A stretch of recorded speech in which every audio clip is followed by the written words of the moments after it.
Hello दोस्तों, स्वागत है आप सभी का यथार्थ हिंदी एजुकेशन क्लासेस में।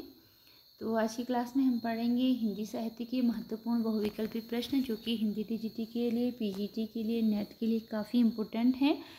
अगर आप चैनल पर नए हैं, चैनल को सब्सक्राइब जरूर कीजिएगा, क्योंकि इस चैनल पर मिलती हैं डेली आपको नई वीडियोज़। तो चलिए स्टार्ट करते हैं। पहला प्रश्न है, हिंदी निबंध का वास्तविक उदय माना जाता है। हिंदी निबंध का वास्तविक उदय किसके समय से माना जाता है? तो इसके लिए राइट आंसर ऑप्शन बी है, भारतेंदु युग से। भारतेंदु युग से हिंदी निबंध का वास्तविक उदय माना जाता है। अगला क्वेश्चन है, गद्य यदि कवियों की कसौटी है तो निबंध गद्य की कसौटी है। यह कथन किसका है? आपको बताना है कि यह कथन किसका है कि गद्य यदि कवियों की कसौटी है तो निबंध गद्य की कसौटी है। यह कथन किसका है? इसके लिए ऑप्शन है, right answer option C, Ramchandra Shukla. यह कथन आचार्य रामचंद्र शुक्ल जी का कथन है। अगला क्वेश्चन है कि भावात्मक निबंधों में किस शैली का प्रयोग होता है? जो भावात्मक निबंध लिखे जाते हैं, इनमें प्रयुक्त शैली कौन सी होती है? तो इसके लिए राइट आंसर ऑप्शन डी है, तरंग और धारा। जो भावात्मक निबंध होते हैं, भावात्मक निबंधों में प्रयोग की जाने वाली शैली का नाम है तरंग व धारा। अगला क्वेश्चन है कि समास शैली का प्रयोग किस प्रकार के निबंधों में होता है? समास शैली का प्रयोग, जो समास शैली प्रयुक्त होती है, वह किस प्रकार के निबंधों में प्रयुक्त की जाती है? समास शैली। तो इसके लिए राइट आंसर ऑप्शन ए है, विचारात्मक निबंध।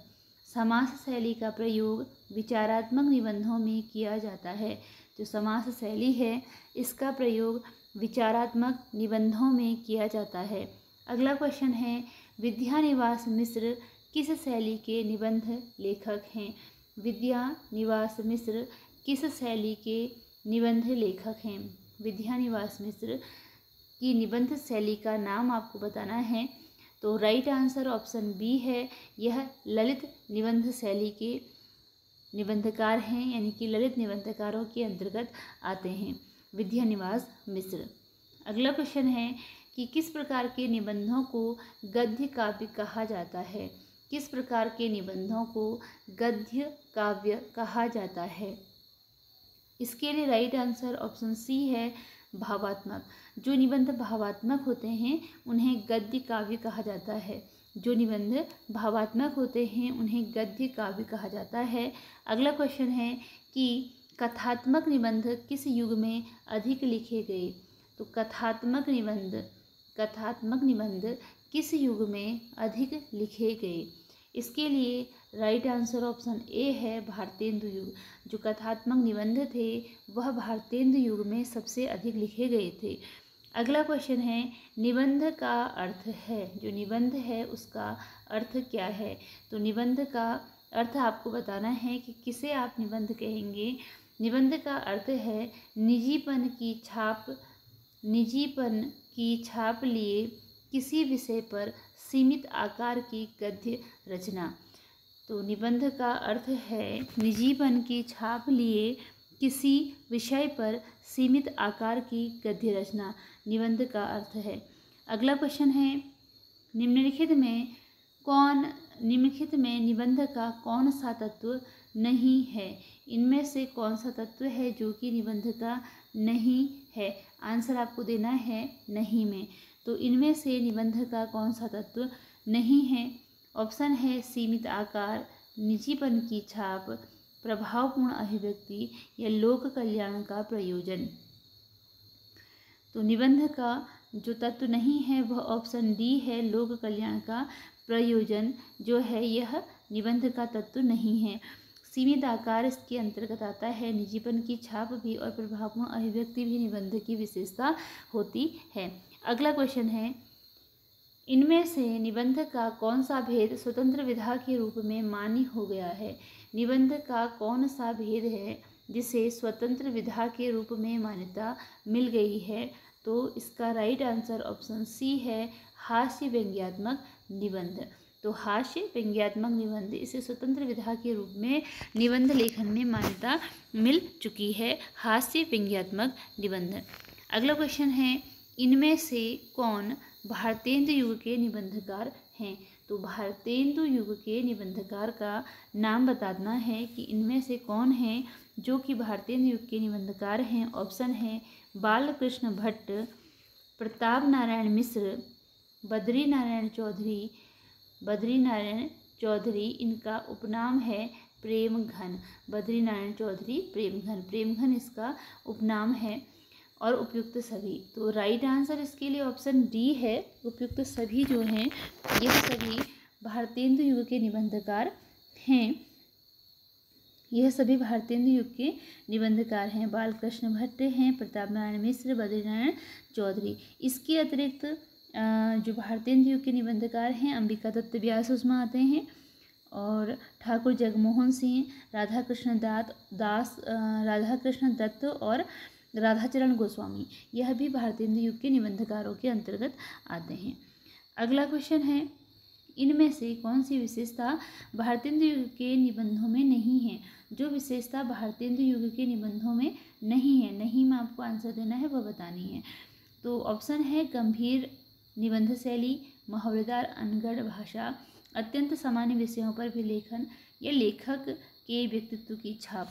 तो कौन सी विशेषता नहीं है? नहीं का आंसर बताना है। तो राइट आंसर ऑप्शन ए है गंभीर निबंध शैली। यह इनकी विशेषता नहीं है। गंभीर निबंध शैली इसमें नहीं थी, तो यह विशेषता नहीं है। क्योंकि नहीं में आंसर देना है, तो इसलिए ए आंसर सही है। इसके अतिरिक्त इसमें मुहावरेदार अनगढ़ भाषा थी, अत्यंत सामान्य विषयों पर भी लेखन किया गया, और लेखक की व्यक्तित्व की छाप भी इनमें रचनाओं में मिलती है। अगला क्वेश्चन है कि भारतेंदु युग में निबंध के प्रचार प्रसार का मुख्य माध्यम था। जब भारतेंदु युग था तो निबंध के प्रचार प्रसार के लिए मुख्य माध्यम उस समय क्या था? समाचार पत्र थे, पत्रिकाएं थी, ये दोनों थी, इनमें से कोई नहीं। तो इसके लिए राइट आंसर ऑप्शन सी है। उपयुक्त दोनों समाचार पत्र के द्वारा भी और पत्रिकाओं के द्वारा भी भारतेंदु युग में प्रचार प्रसार किया गया था। तो इस समय की जैसे प्रमुख पत्रिकाएं थीं, उनमें कवि वचन सुधा प्रमुख पत्रिका जो थी भारतेंदु युग की, वह थी कवि वचन सुधा। यह किसके? भारतेंदु हरिश्चंद्र जी के द्वारा ही निकाली गई पत्रिका थी। इसके अतिरिक्त हरिश्चंद्र मैगजीन थी, जो भी यह भी भारतेंदु हरिश्चंद्र के द्वारा निकाली गई पत्रिका थी। बालबोधिनी पत्रिका थी, जो भारतेंदु हरिश्चंद्र ने निकाली थी। और भारतेंदु युग की अन्य पत्रिकाओं में हिंदी प्रदीप है, जो कि बालकृष्ण भट्ट के द्वारा निकाली गई थी। ब्राह्मण पत्रिका है, प्रताप नारायण मिश्र ने निकाली थी। और आनंद कादम्बरी नाम की एक पत्रिका थी, जो कि बद्रीनारायण चौधरी प्रेमघन द्वारा निकाली गई थी। तो इस प्रकार बहुत सारी पत्रिकाएं उस समय निकाली गई थी। भारतेंदु युग के निबंधों की मुख्य कमी है। तो भारतेंदु युग में जो निबंध लिखे गए उनमें मुख्य कमी क्या रही, क्या चीज़ थी जो कमी थी उनकी, तो ये बताना है। इसके लिए राइट आंसर ऑप्शन सी है, भाषा में व्याकरण के दोष। तो इनकी भाषा में व्याकरण के दोष पाए गए थे, जो कि इनके निबंधों की मुख्य कमी रही। अगला क्वेश्चन है, द्विवेदी युग किस लेखक के नाम से संबंध है? जो द्विवेदी युग था, द्विवेदी युग किस लेखक के नाम से द्विवेदी युग कहलाया, यह आपको बताना है। तो इसके लिए राइट आंसर है ऑप्शन ए महावीर प्रसाद द्विवेदी। महावीर प्रसाद द्विवेदी के नाम से ही द्विवेदी युग को द्विवेदी युग के नाम से जाना गया। और द्विवेदी युग में जो अन्य निबंधकार, जो अन्य लेखक आते हैं द्विवेदी युग के, उनमें माधव प्रसाद मिश्र एक थे, और श्याम सुंदर दास भी द्विवेदी युग से संबंधित लेखक हैं। अध्यापक पूर्ण सिंह थे द्विवेदी युग में, और चंद्र शर्मा, गुलेरी, मिश्र बंधु, ये सभी जो उल्लेखनीय लेखक थे ये द्विवेदी युग के थे। और 1903 में सरस्वती महावीर प्रसाद द्विवेदी, जो कि द्विवेदी युग के मुख्य लेखक थे, ये 1903 में सरस्वती पत्रिका के संपादक बने थे, और 1920 तक यह सरस्वती पत्रिका के संपादक रहे थे। ठीक है, यह भी एक काफ़ी इंपॉर्टेंट क्वेश्चन आया, कितनी बार यह पूछ लिया जाता है कि महावीर प्रसाद द्विवेदी जो थे वो सरस्वती पत्रिका के संपादक कब बने? तो वो बने थे 1903 में, और 1903 से 1920 तक वह सरस्वती पत्रिका के संपादक रहे थे। ठीक है, महावीर प्रसाद द्विवेदी। अगला प्रश्न है कि निम्नलिखित में से द्विवेदी युग के निबंधों की कौन सी विशेषता नहीं है? जो विशेषता नहीं है वह आपको बताना है, आंसर देना है नहीं में। द्विवेदी युग के निबंधों की विशेषता जो नहीं है, तो भाषा का व्याकरण सम्मत होना, विषयों की पर्याप्त विविधता, विदेशी भाषा के निबंधों के हिंदी अनुवाद, या बौद्धिकता के प्रभाव से मुक्त सहजता व सरलता। तो नहीं जो थी वह ऑप्शन डी है, इसके अतिरिक्त यह इसमें नहीं थी कि बौद्धिकता के प्रभाव से मुक्त सहजता और सरलता इसमें नहीं थी। इसके अतिरिक्त भाषा का व्याकरण सम्मत होना यह था। विषयों में पर्याप्त विविधता भी थी। विदेशी भाषा के निबंधों के हिंदी में अनुवाद भी किए गए थे। तो नहीं में आंसर देना है, तो राइट आंसर ऑप्शन डी है जो नहीं में है। निम्नलिखित में कौन द्विवेदी युग के निबंधकार हैं? द्विवेदी युग के निबंधकारों के नाम बताने हैं। सरदार पूर्ण सिंह, महावीर प्रसाद द्विवेदी, उपयुक्त में से कोई नहीं या दोनों? तो ये दोनों जो थे वे द्विवेदी युग के निबंधकार थे। ठीक है, द्विवेदी युग के निबंधकार कौन थे? सरदार पूर्ण सिंह भी इसमें आते हैं और महावीर प्रसाद द्विवेदी भी आते हैं। इनके अतिरिक्त द्विवेदी युग के लेखक मैंने अपने पहले भी अभी बताया था, जिसमें माधव प्रसाद मिश्र थे, श्याम सुंदर दास थे, अध्यापक पूर्ण सिंह थे, चंद्र शर्मा गुलेरी थे और मिश्र बंधु थे। ये सभी द्विवेदी युग के अंतर्गत आने वाले लेखक हैं। अगला क्वेश्चन है कि शुक्ल युग के निबंधों की वह कौन सी विशेषता है जो पूर्व युग में नहीं है? तो शुक्ल युग के निबंधों में विशेषता थी जो कि उनसे पहले के युग में नहीं पाई गई थी, वह था सूक्ष्म मनोविश्लेषण। तो सूक्ष्म मनोविश्लेषण जो था वह द्विवेदी युग के निबंधों की मुख्य विशेषता रही थी जो कि उनसे पहले के निबंधों में नहीं पाई गई थी। शुक्ल युग के निबंधकार हैं। अब शुक्ल युग के निबंधकारों में आते हैं श्याम सुंदर दास हैं, पद्मलाल पुन्नालाल बख्शी, सरदार पूर्ण सिंह या सभी। तो अभी हमने पढ़ा था श्याम सुंदर दास और सरदार पूर्ण सिंह, यह आते हैं द्विवेदी युग में, ये द्विवेदी युग में आते हैं। तो जो शुक्ल युग के हैं वह हैं आपके ऑप्शन 20 के लिए राइट आंसर है पद्मलाल पुन्नालाल बख्शी। जो पद्मलाल पुन्नालाल बख्शी थे यह शुक्ल युग के निबंधकार हैं। इनके अतिरिक्त पद्मलाल पुन्नालाल बख्शी के अतिरिक्त जो थे शुक्ल युग में बाबू गुलाब राय थे, ये भी शुक्ल युग से संबंधित थे। बाबू गुलाब राय कृष्णदास थे और वियोगी हरि थे, वासुदेव कृष्ण अग्रवाल और शांति प्रिय द्विवेदी आदि ये जो थे निबंधकार, यह शुक्ल युग के प्रसिद्ध निबंधकार थे। कौन थे? कि बाबू गुलाब राय के अतिरिक्त पद्मलाल पुन्नालाल बख्शी के अतिरिक्त बाबू गुलाब राय और वियोगी हरि, राय कृष्णदास, वासुदेव कृष्ण अग्रवाल और शांति प्रिय द्विवेदी, ये भी शुक्ल युग के ही निबंधकार थे। अगला क्वेश्चन है निबंध लेखक में रामचंद्र शुक्ल की विशिष्ट देन है। तो रामचंद्र शुक्ल की नहीं, कौन सी विशिष्ट देन मतलब कौन सी नई चीज़ इन्होंने प्रारंभ की थी निबंध के लेखन में? मनोविकार संबंधी निबंध और समीक्षात्मक निबंध, तो ये इनकी मुख्य देन थी। इसके लिए राइट आंसर ऑप्शन डी है। ऑप्शन डी में ए और बी दोनों ही आ जाते हैं, ए और बी दोनों आ जाते हैं। मनोविकार संबंधी निबंध भी और समीक्षात्मक निबंध भी इनकी मुख्य देन थी, इन्होंने प्रारंभ किया था लिखना। अगला क्वेश्चन है कि निम्नलिखित में कौन ललित निबंधकार नहीं है?